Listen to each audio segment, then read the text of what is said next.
আলাইকুম। তো আমি রমজান ভাইয়ের পিছে পিছে আছি, ঠিক আছে। দেখতাছি যে করতাছি কে দেশে যাইব, এই জন্য কার্টন টোকাইতেছে, ঠিক আছে। কার্টনের মধ্যে সামান নিব, যার কারণে কার্টন টোকাইতেছে। তো জানে না যে আমি হ্যাঁ পিছে আছি, ঠিক আছে। তো দেই কি কয়, রমজান ভাই। কি ভাই, কি ভাই, এটা এটা কি করছেন ভাই? হ্যাঁ হ্যাঁ, সাবান নিবেন তাই? সেই জন্য আপনি রাস্তার থেকে কার্টন টোকাইতেছেন? জি না, এই কার্টন রাস্তায় পাওয়া যায় না। সেটি আপনি যেখানে ছাড়েন না ছাড়েন, সবাই জানে এই কার্টন কিনতে পাওয়া যায়, এমনি পাওয়া যায় না। আচ্ছা, এই আপনি কার্টন কিনে আনছেন একটা কার্টন? আমি 3টা নেব। হ্যাঁ, 3টা নেবেন নাকি? 3টা নেব, এই জন্য আমি প্রথমে আচ্ছা একটা আনলাম, একটা পাইছি। আর 2টা ইনশাল্লাহ আমি পরে পাইলে আর 2টা আনবো। আচ্ছা ঠিক আছে। তো এই কার্টনের মধ্যে আপনি কি নেবেন ভাই?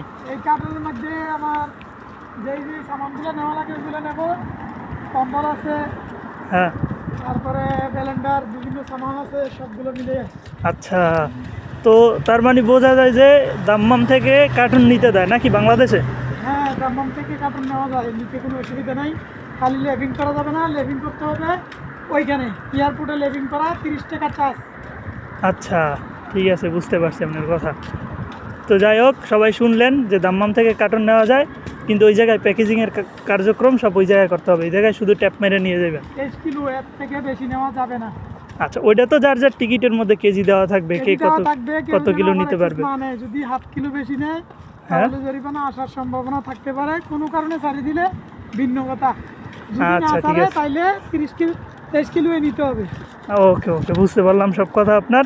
তো এই কার্টনটা দেখে কিন্তু আমার ভালো লাগছে। একটা আশ আছে, কিন্তু আশের নিচে পানি দেওয়া নাই, ঠিক আছে। যে যে কার্টনটা নিচে এটা হচ্ছে এই হাঁসমার্কা মানে এটা। কার্টনই নিয়ে আমরা বেশিরভাগ বাড়িতে যাই। আচ্ছা যাই হোক, আমাদের এই এলাকার মানুষের জন্য হাঁসমার্কা কার্টনই সবচেয়ে পারফেক্ট। আশমার্কা কার্টনই পারফেক্ট নাকি? আচ্ছা, এই আশমার্কা কার্টন, এই আশটা হইলো যাইয়া টি। এই দিক ধরেন ভাই, এই যে ইংলিশ লেখা আছে, এই যে আল ওয়াজা টি, ঠিক আছে। এটা হচ্ছে একটা টি, সৌদি আরবের। এই চাটা খাইতে কিন্তু সেই লাগে, ঠিক আছে। চা যদি খাইতে চান তাহলে আমাদের সাথে যোগাযোগ করতে পারেন, আমরা ব্যবস্থা করে দেব নাকি। আচ্ছা, এই চাটা রমজান ভাই খুব ভালো করে বানাইতে পারে। ওকে, আল্লাহ হাফেজ।